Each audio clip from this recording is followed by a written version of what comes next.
Assalamualaikum warahmatullahi wabarakatuh. Waalaikumsalam warahmatullahi wabarakatuh. Seluruh pemirsa dimanapun Anda berada, semoga selalu dalam keadaan sehat walafiat. Amin amin ya rabbal alamin. Senang sekali bersama saya Muhammad Zudi kembali membersamai Anda dalam bincang-bincang inspiratif kita. Kali ini di studio kita sudah kedatangan Ustadz Ali Usman SSMPD ya saya. Assalamualaikum Ustadz. Waalaikumsalam warahmatullahi wabarakatuh. Sehat saya? Alhamdulillah sehat. Jadi sehat juga ya. Alhamdulillah. Insyaallah. Nah, kali ini beliau sungguh sosok inspiratif yang luar biasa pemirsa. Beliau merupakan salah seorang guru di SMP Perguruan Islam Arisalah dan beliau termasuk guru yang senior ya. Kalau dari segi angkatan mengajar beliau sangat senior. Nah, pemirsa tentu penasaran nih Sa'ali sudah sejak berapa tahun nih membersamai Arisalah di SMP Perguruan Islam Arisalah? Baik. Bismillahirrahmanirrahim. Assalamualaikum warahmatullahi wabarakatuh. Waalaikumsalam warahmatullahi wabarakatuh. Alhamdulillah, wassalatu wassalamu ala Rasulillah, la haula wala quwata illa billah. Asyhadu an la ilaha illallah wa la syarikalah wa asyhadu anna Muhammadan abduhu wa rasuluh la nabiyya ba'da. Terima kasih Ustaz Zuhdi, pemirsa yang dirahmati Allah. Saya Ali Usman bergabung di Arisalah sejak 2005, tepatnya 1 Oktober 2005. Berarti 2 tahun setelah Arisalah berdiri ya? Iya, betul. 2 tahun setelah. Waktu itu berarti saat masih di Solo saya? Ya, kalau dari SMP kan berdiri dari 2004 ya. Ya, 2004. Saya bergabung sejak 2005. Artinya setahun Arisalah berjalan, saya masuk di tahun kedua. Nah, gimana Ustaz? Berarti Ustaz mengikuti dari awal perubahan dinamika Arisalah, terkhusus SMP Perguruan Islam Arisalah. Karena yang sekolah yang paling tua di Yayasan Wakaf Arisalah ini adalah SMP Perguruan Islam Arisalah, betul saya? Iya, betul. Nah, gimana Ustaz perubahannya dari masa ke masa? Baik, sejak saya bergabung dari tahun 2005 kan operasional sekolah kita kan di Cupak Solo ya, Sumatera Barat. Di tahun kedua di 2005 itu kita dapat tanah wakaf di air dingin ini di Balai Gadang, Kota Tangah, Kota Padang. Alhamdulillah dari awalnya Arisalah itu mengontrak masjid 3 lantai sampai tahun 2011 itu tetap di Cupak Solo kelas 7 yang putra. Kemudian yang kelas 8 angkatan 1 dan angkatan 2 pindah ke Padang di 2005. Oh, berarti pada masa awal itu anak kelas 7 atau 1 SMP di situ dulu, nanti kelas 8 mereka pindah sini ya? Iya, itu dari angkatan 2 sampai angkatan ke-7. 7 ya? Ya, setelah angkatan ke-8 itu sudah 2011 pindah habis ke Padang semuanya. Tidak ada lagi di Cupak Solo. Insya Allah. Nah, dan juga beliau ini saat ini merupakan kepala Diklat HRD Yayasan Wakaf Arisalah periode 2020 sampai 2025. Dan juga beliau merupakan guru penggerak, penulis dan sekaligus trainer. Insya Allah. Banyak ya yang akan kita ulas ini. Nah, dan juga di tahun 2000 berapa saat sempat jadi kepala SMP juga ya saya? Iya, 2013 sampai 2018. 2013 kepala SMP, kepala Diklat, penulis, trainer, sungguh banyak yang akan kita ulas ini. Nah, sekarang Kemendikbud gitu ya saya akan mencanangkan sekolah penggerak. Iya. Nah, tentu diikuti dengan guru penggeraknya. Iya. Nah, alhamdulillah Ustaz, kabarnya juga yang kami dapatkan ini juga sebagai guru penggerak ya saya. Iya. Insyaallah. Nah, sejak tahun berapa nih Ustaz mulai program ini bergulir dan sejak kapan juga Ustaz ditunjuk sebagai guru penggerak atau ya sah sebagai guru penggerak gitu? Oke. Untuk guru penggerak ini program dari Mas Menteri kita ya, Mas Nadiem, Kementerian Pendidikan dan Kebudayaan, memprogramkan guru penggerak ini sejak 2019. Ya. Mulainya dicanangkan, dipilih angkatan pertama itu 2020. Angkatan 1 guru penggerak itu ada dari kita, ada Ustazah Amel ya. Ustazah Amel angkatan 1. Untuk se-Indonesia ya. Untuk Sumatera Barat khususnya Kota Padang itu baru ada lagi angkatan 4 2021. Jadi saya ditunjuk atau terpilih menjadi calon guru penggerak angkatan 4 Kota Padang. Untuk sekolah penggerak sendiri itu juga baru diluncurkan 2021. Nah, alhamdulillah SMP Pegunungan Salam Salah juga terpilih sebagai sekolah penggerak angkatan 1, yaitu kepala sekolah kita Ustadz Yusuf Mulia SS. Itu di Kota Padang kita termasuk angkatan 1 berarti SMP. Iya, untuk SMP. Kalau untuk guru penggeraknya ada angkatan 1 Ustaz Amel dan saya di angkatan 4 untuk di Arisalah ya, untuk SMP Putra, SMP Pegunungan Salam Salah, SMP Putri dan SD ku itu kita semuanya ada 7 orang. Itu angkatan 4 ya, guru penggerak angkatan. Oh, itu 4. dari SD sama SMP ya? Iya, SD SMP. Memang bedanya apa ya? Memang mungkin pemirsa sebaik di rumah kan juga emang guru yang lama emang nggak bergerak gitu ya. Iya. Apa bedanya? Kenapa nomenklaturnya jadi guru penggerak gitu San? Iya. Pada prinsipnya seorang guru itu kan selalu bergerak ya, untuk memberi inspirasi, untuk memberikan pembelajaran yang penuh teladan. Untuk program Mas Nadim ini sebenarnya penyempurnaan dari program-program guru sebelumnya yang dulu pernah ada namanya guru pembelajar. Saya pernah juga ikut di tahun 2016, kemudian juga ada namanya guru inti gitu ya. Nah, sekarang ada namanya guru penggerak. Nah, prinsipnya yang namanya guru penggerak itu adalah guru yang terus bergerak, belajar dan memberi inspirasi dan menggerakkan seluruh warga sekolah, baik itu rekan kerja, kemudian murid-murid, agar bergerak untuk lebih baik dan untuk terus memberi inspirasi untuk sekitar gitu. Menjadi inspirator kali gitu ya. Ada hal yang penting juga di guru penggerak ini, saya melihat bahwasanya guru penggerak itu diberikan tuntunan dari Kemdikbud itu harus memiliki karakter atau kepribadiannya reflektif. Arti reflektif itu adalah selalu mengambil pelajaran, mengambil hikmah dari seluruh ilmu yang dipelajari, pengalaman, dan memberikan tindak lanjut agar setiap harinya itu guru itu terus belajar untuk lebih baik dan lebih baik lagi gitu. Nah, ini yang ruh dalam guru penggerak itu. Jadi diharapkan semua guru ini semuanya adalah penggerak agar terus merefleksikan pengalamannya, terus menginspirasi, kemudian juga adaptif dengan perkembangan hari ini begitu. Nah, pemirsa, beliau ini selain juga sebagai guru penggerak dan juga tadi sempat kami sampaikan sebagai penulis ya. Beliau sudah menulis lebih kurang 58 buku ya. Tentu kita penasaran, kita tunggu setelah yang satu ini.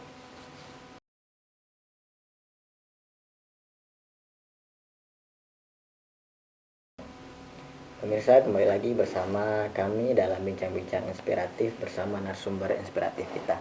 Nah, narasumber kita Sa'ali sebagai penulis juga di sini di data kami ada 58 buku ya yang sudah terbit ya saya. Alhamdulillah. Dengan berbagai judul ini sungguh banyak nih pemirsa. Kalau kita sebutkan satu persatu ini, apalagi kalau kita ulas satu persatu mungkin habis durasi kita ini. Nah, tentu ini sebagai guru penggerak juga gitu ya.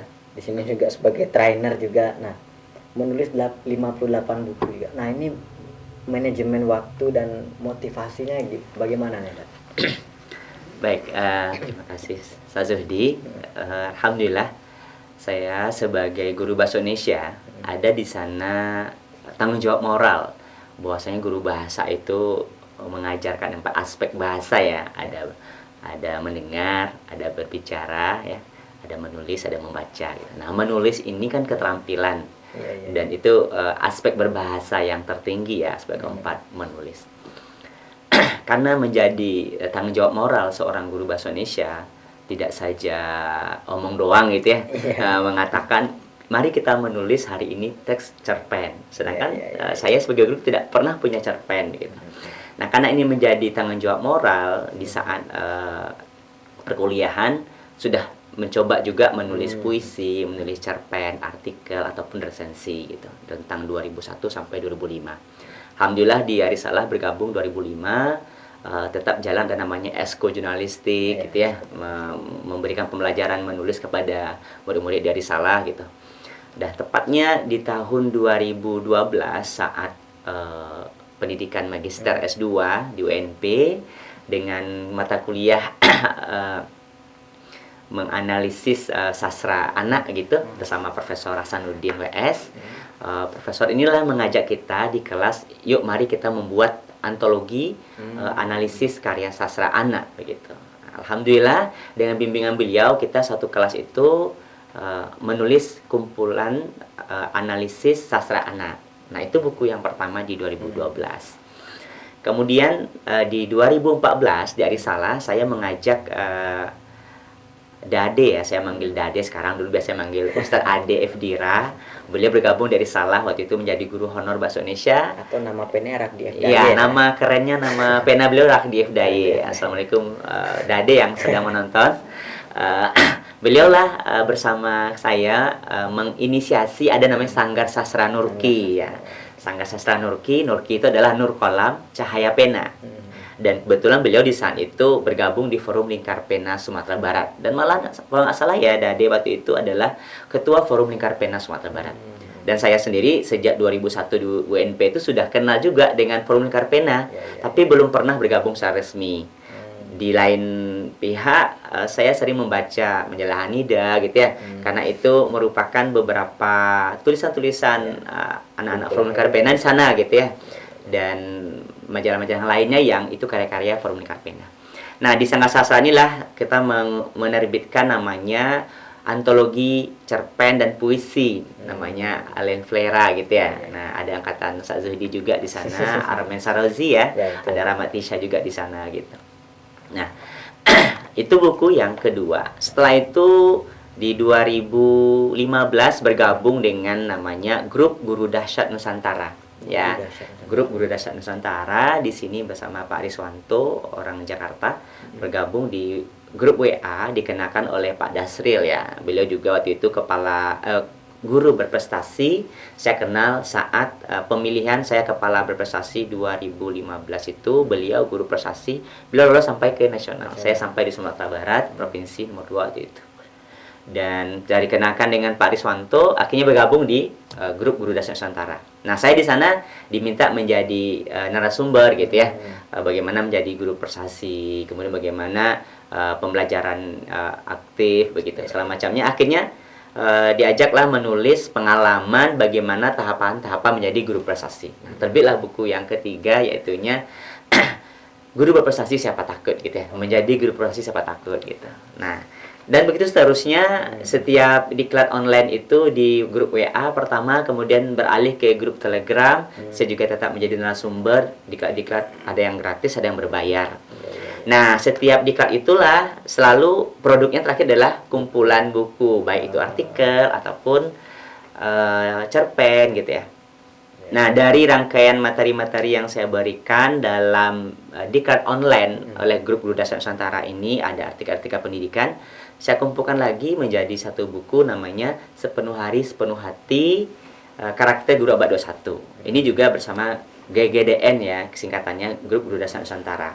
Nah, begitu seterusnya, dan beberapa grup guru menulis saya ikut ya, di FLP juga saya ikut. Nah, alhamdulillah sampai 2021 kemarin, 2022 ini total buku yang sudah diterbitkan, kalau yang solo, yang karya sendiri itu ada 3 buku. Sedangkan yang antologi bersama-sama guru-guru Dahsyat Nusantara itu ada 55 buku. Nah, total 58 kan? Ya, total 58 buku ya. Nah, tadi 55 itu yang antologi ya, yang 3 yang solo. Total semua 58. Alhamdulillah. Targetnya di tahun 2022 ini juga ada satu lagi kumpulan cerpen. Sekarang sudah saya rapikan, ada 7 cerpen yang akan ditambahkan nanti mungkin 10 atau 15 menjadi kumpulan cerpen, insya Allah. Nah, tentu pemirsa di rumah penasaran, mungkin memang pemirsa di rumah memang ada yang berniat atau pengen nih jadi penulis gitu. Iya. Nah, cuman dia nggak tahu nih mulainya dari mana. Gimana sih, kan orang kadang dia punya gagasan, punya ide, cuman mulai untuk menulisnya dia punya gagasan, punya ide dan ingin jadi penulis. Cuman caranya, way-nya itu gimana gitu kan? Iya, baik. Bisa sharing. Baik. Sebagai guru ya, kita kan banyak belajar dan banyak pengalaman. Itu adalah ribuan ide yang harus dituliskan. Karena ingin menjadi guru berprestasi atau guru menginspirasi, itu semua ilmu dan pengalaman itu harus direfleksikan. Salah satu upaya adalah menuliskan apa pengalaman kita, apa yang dirasakan, kebahagiaan menjadi guru atau kekecewaan menjadi guru, itu sudah menjadi ide, tinggal tuliskan, gampang aja. Ambil pena, ambil kertas, tulis, dah. Itu cara gampang menulis. Atau sekarang zamannya sudah gampang gadget ya, digital ya, buka WPS-nya atau notepad-nya ya, ketik gitu. Tuliskan aja kata Ahmad Fuadi, penulis buku novel yang bestseller ya, Negeri Lima Menara. Kata beliau adalah writing from the heart, menulis dari hati. Nah, jadi untuk ya, bagaimana cara menulis itu ya, tuliskan apa yang kita rasakan, apa yang kita pikirkan. Menuliskan hati itu adalah tulis saja dulu gitu, mengalir aja dulu, apa yang ingin disampaikan tulis saja dulu gitu. Nah, biasanya orang-orang yang suka menulis itu berbanding lurus dengan suka membaca. Ya, karena memang dia tidak akan bisa menuliskan sesuatu ketika sesuatu itu dia nggak punya gitu ya. Dia ingin menuliskan pengalaman bahwasanya dia itu berhasil memberikan pembelajaran yang inspirasi atau yang menyenangkan di kelas. Mungkin dia tidak akan bisa menuliskan kalau dia tidak punya banyak bacaan-bacaan gitu ya, atau tidak banyak cerita dengan yang lain. Karena dengan berdiskusi, dengan berbagi informasi, itu sudah menambah kosakata kita yang akan kita tuliskan nanti gitu.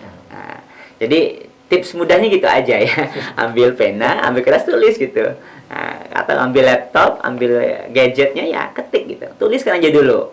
Syarat pertama adalah jadilah penulis, jangan jadi editor. Permasalahannya di situ, Ustaz Zuhdi. Saya sebagai guru bahasa Indonesia juga sering kena hukum oleh itu. Maunya jadi penulis, tapi saat nulis 1, 2, 3 paragraf langsung jadi editor.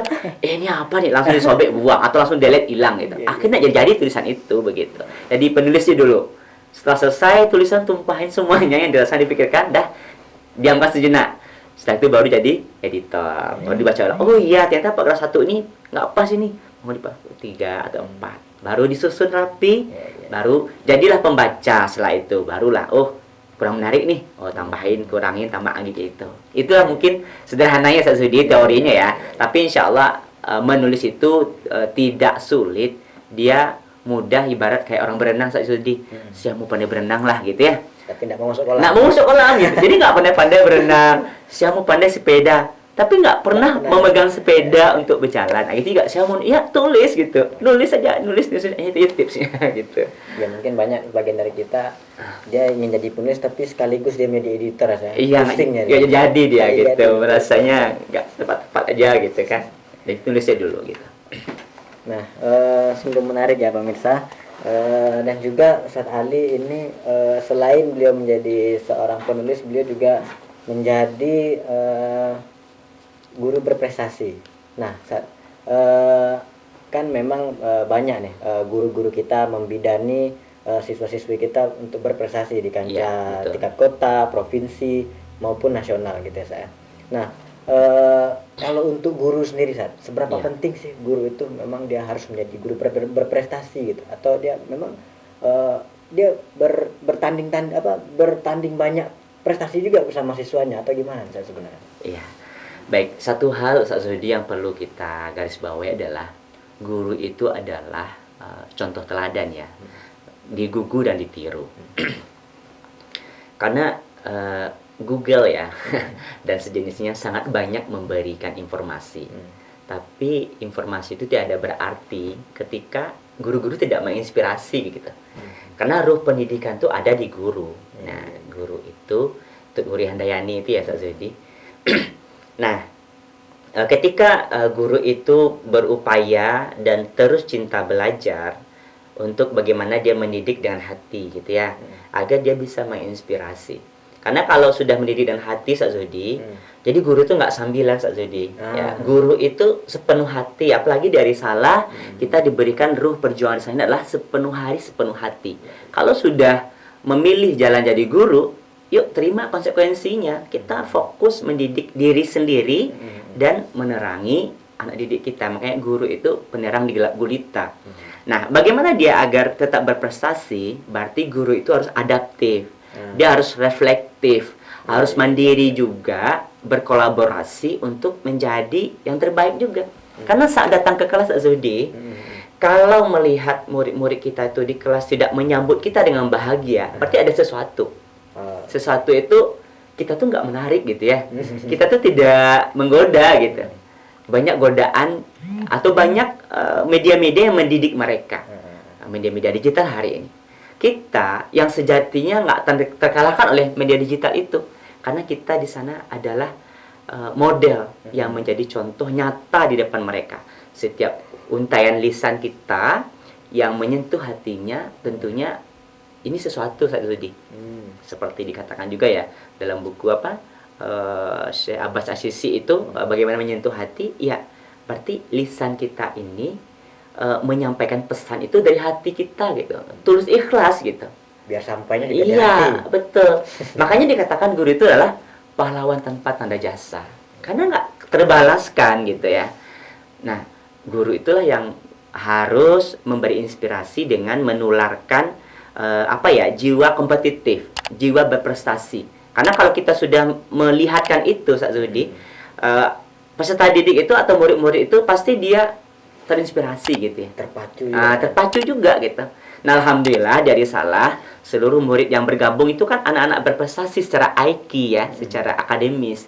Tapi belum tentu untuk karakter akhlaknya itu masih banyak yang perlu kita berikan contoh teladan dari seorang guru agar berprestasi dari segi akhlak kita, penampilan kita, sikap kita, lisan kita, tambah juga berprestasi mau tingkat kota, mau tingkat nasional gitu ya. Itu adalah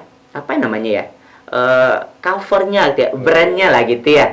Bahwasanya yang paling utama itu adalah akhlaknya kita sebagai guru, memberikan contoh teladan yang baik, tidak omdo gitu ya, tapi yang dikatakan itu yang sudah kita lakukan.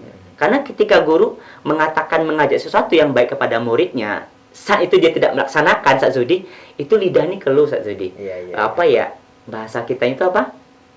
Si bisu berasian gitu ya. Nggak bisa menyampaikan, tak gigit lidah begitu. Karena kita tidak melakukan yang kita katakan itu begitu. Nah, mudah-mudahan dengan kita bersemangat juga berprestasi, bukan berarti kita berkompetisi dengan murid, beda.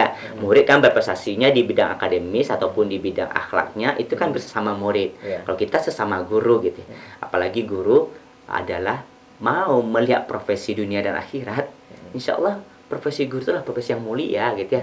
Melanjutkan di sela Rasulullah SAW, amar ma'ruf nahi munkar, mendakwahi murid-murid kita agar dia mendapatkan hidayah untuk menjadi anak yang soleh, berakhlak mulia seperti harapan orang tua mereka. Insya Allah begitu. Oke, menarik ya pemirsa, bincang-bincang kita dengan tokoh inspiratif kita ini, sungguh banyak inspirasi yang kita dapatkan. Nah, oke pemirsa, jangan kemana-mana, kita akan kembali setelah yang satu ini.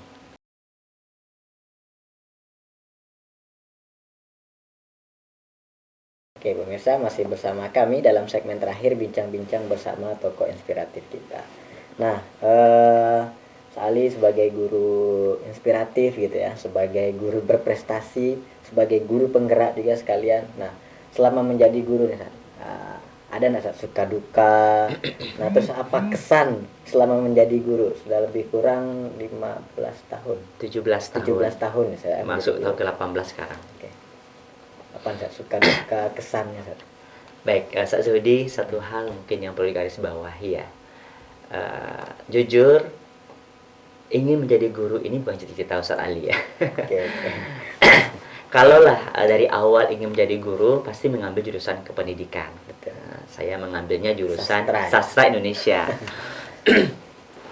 Nah, ketika dalam perjalanan di kampus itu, Allah memberikan orang-orang sekitar saya itu orang yang baik ya, mengajak kebaikan. Kemudian ternyata jadi orang baik itu kalau tidak membaikkan orang lain, rasanya ada yang kurang begitu ya. Nah, jika tidak mengajak yang baik juga, saya ada yang kurang. Nah, alhamdulillah ketika setelah wisuda, tepatnya 10 September 2005, dapat informasi ada lowongan pekerjaan di Arisalah. Pernah sejak mau MTS ya atau SMP itu dari kakak-kakak atau uda-uda itu maunya saya masuk pesantren. Tapi karena qadarullahnya ya, takdir Allah, tidak pernah mencicipi pesantren. Nah, ternyata setelah selesai kuliah itu dapat informasi ada lowongan loh di pesantren Arisalah begitu. Dan sejak Arisalah berdiri, aslinya Ustadz Ali sudah melihat informasi Arisalah dibuka di Arisalah, dibuka di Cupak Solo. Sedang nyusun skripsi saat itu. Mau masukkan lamaran tapi masih kuliah, masih juga ketua forum di kampus di fakultas saat itu. Nah, ternyata karena takdirnya tidak masukkan lamaran di angkatan 1, pas di angkatan 2 masukkan lamaran, alhamdulillah Allah terima gitu ya, dari 7 atau 8 kompetitor saingan masuk ke sini, alhamdulillah saya lulus. Nah, pengalaman yang berkesan itu adalah menjadi guru di saat di kelas murid-murid itu mengospek guru. Artinya ini guru baru loh datang gitu ya. Di ospeknya arti itu adalah diuji kesabaran, kemudian dikerjain begitu ya. Tapi alhamdulillah yang ditemui di lapangan tidak sampai dikerjain usil-usilnya murid, tapi yang ada menguji, menanyakan hobi apa, kemudian tiba-tiba ada acting di kelas, sehingga kita dituntut jangan terpengaruh begitu, jangan terbawa emosi. Kemudian juga di saat kelas, saat masuk itu murid-murid ada yang tidur atau ada kelas sepi begitu. Nah, upaya saya sebagai guru memastikan sebelum pembelajaran dimulai itu suasana kelas itu terkondisikan dulu, Ustaz Zudi. Frekuensinya disamakan dulu agar siap fisik dan psikisnya untuk belajar. Kita pastikan peserta didik ini bersama kita. Iya, bersama dulu, satu frekuensi dulu gitu.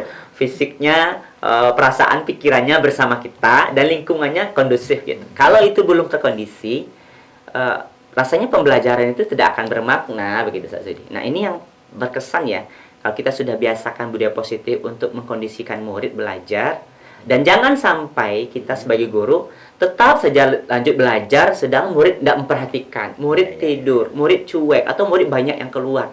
Kalau saya sebagai guru sejak awal mengajar itu hal yang mengganggu. Saya nggak bisa melanjutkan pelajaran kalau suasana belum kondusif. Nah, ternyata Ustaz Zudi setelah saya review ke belakang, kenapa ya bisa jadi guru? Padahal nggak cita-citanya itu ingin jadi orang kaya, Ustaz Zudi. Ingin kerja di bank, ingin jadi dokter, begitu-begitu ya cita-citanya sejak awal. Karena keluarga kita tuh keluarga para petani begitu ya. Ayah tuh petani, ibu juga berumah tangga biasa aja gitu. Anak, amak, kita panggil amak tuh banyak gitu. Ayah atau abah itu meninggal di saat saya masih kecil. Nah, jadi kita ingin jadi orang kaya, bisa buat baik gitu ya. Dan ternyata Allah kasih kekayaan itu dari profesi guru ini. Bahagia belajar dan berbagi itu luar biasa di guru ini sendiri. Banyak berkahnya, alhamdulillah. Itu mungkin. Nah, sekarang kita tahu ya, di tengah pesatnya teknologi informasi kan, gadget, HP. Sekarang sumber informasi di mana-mana dan ya kapanpun kita bisa akses gitu ya. Nah, ke depan peran guru di masa depan ini kira-kira akan seperti apa? Ya, baik Ustaz Zudi. Sekarang nih saya mengikuti Wardah Inspiring Teacher ya, 2022 ini. Kemarin baru di pelatihan tahap ketiga. Kemarin itu kita dapat materi, kebetulan saya ikutnya via Zoom, dari Wakil Gubernur Jawa Timur, Emil Dardak itu ya, Mas Emil Dardak. Beliau mengatakan pesan yang saya tangkap itu adalah guru itu harus selalu menginspirasi. Dan kalau di guru penggerak juga dikatakan di sana, guru itu harus kreatif merancang pembelajaran. Guru itu harus berpihak kepada murid. Nah, artinya adalah Ustaz Zudi, bagaimanapun banyaknya informasi bertebaran di dunia digital, informasi yang bertebaran itu tidak akan berarti, tidak akan bermakna ketika guru sudah memberikan inspirasi dan keteladanan di depan murid-murid. Sosok nyata gitu ya. Nah, informasi yang banyak itu kadang hanya di-scroll aja sama murid kita. Nah, guru tentunya harus adaptif, mampu membawa informasi yang update itu ke ruang kelas begitu. Sehingga guru tersebut gokil gitu ya. Pokoknya menarik begitu ya, yang membuat anak-anak itu terperangah melihat aksi guru. Makanya dosen waktu saat kuliah itu mengatakan guru itu di kelas itu adalah aktor dan aktris gitu ya, aktor dan aktris ya, berakting lah semaksimal mungkin, penampilannya, kemudian cara bicaranya, actionnya, ekspresinya itu memang harus nampak menarik begitu, harus full ekspresi gitu, untuk menarik atensi siswa. Ya betul, untuk menarik atensi itu begitu, karena bagaimanapun maju teknologi nanti, peran guru tak akan pernah tergantikan. Karena mentransfer nilai-nilai karakter dan akhlak mulia itu hanya bisa oleh guru, tidak sama media digital itu. Oke, Sat. Terus kita kan dalam memperingati Hari Guru, Sat. Bagaimana kita memaknai Hari Guru ini, Sat? Memaknai Hari Guru ini yang paling penting oleh seorang guru itu adalah cintai profesinya, Sat Sidi. Ya. Guru ini adalah pilihan. Walaupun banyak di Nusantara ini, di Indonesia, guru-guru masih belum terperhatikan kesejahteraannya oleh pemerintah kita. Di sisi lain, Mas Nadiem dengan semua Kementerian Pendidikan itu, saya melihat sudah sangat banyak diberikan perhatian kepada guru. Realita hari ini, guru-guru itu banyak yang tidak adaptif, Ustaz. Banyak yang tidak cinta belajar, puas saja dengan yang sudah dia miliki hari ini, gaptek dengan teknologi. Alhamdulillah kemarin sebenarnya sejak masa pandemi itu guru dipaksa untuk melek teknologi, melek digital. Alhamdulillah Kemendikbud sudah sangat banyak fasilitas diberikan, sejak ada SIM PKB, guru penggerak, ada namanya platform Merdeka Mengajar, guru berbagi gitu ya. Kemudian lagi platform-platform yang digital yang sangat banyak sekali gitu.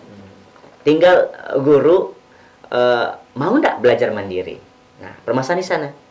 Guru banyaknya tidak tidak mau adaptif, dia cukup puas dengan yang ada. Nah, saya mengajak rekan-rekan guru, saya sendiri, mudah-mudahan mari sama-sama kita bergerak untuk terus belajar, merefleksikan yang dipelajari, pengalaman yang didapatkan direfleksikan, tuh diberikan tindak lanjut untuk lebih baik dan lebih baik. Membaikkan diri kita, insya Allah itu membaikkan rekan-rekan sekitar kita dan murid-murid kita. Insya Allah itu sudahlah menjadi kita seorang guru yang inspiratif, insya Allah. Tentunya yang paling utama adalah ambil ruh inspirasinya dari tauladan kita, yaitunya Rasulullah Muhammad SAW. Mudah-mudahan ini menjadi pesan untuk saya pribadi, insya Allah. Nah, tadi mungkin pesan untuk para guru sudah tersampaikan, ya. Nah, Ya. sekarang untuk para murid-murid di rumah, ya. Apa pesan Ustaz untuk mereka sehingga mereka bisa ya katakanlah mengambil positif atau menginspirasi guru terhadap kehidupannya gitu.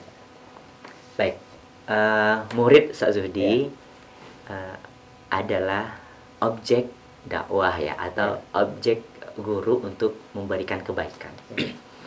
Tentunya ketika saya menjadi murid saat sekolah dulu, guru itu adalah orang tua kita ya. Guru itu adalah yang menerangi jalan hidup kita. Kalau nggak ada guru, kita akan bisa menulis dan membaca gitu ya. Di rumah memang ada ibu ayah kita, madrasah utama gitu ya. Tapi hari-hari kita, para murid yang berbahagia hari ini, habis di sekolah. Nah, di sekolah itu adalah guru-guru kita.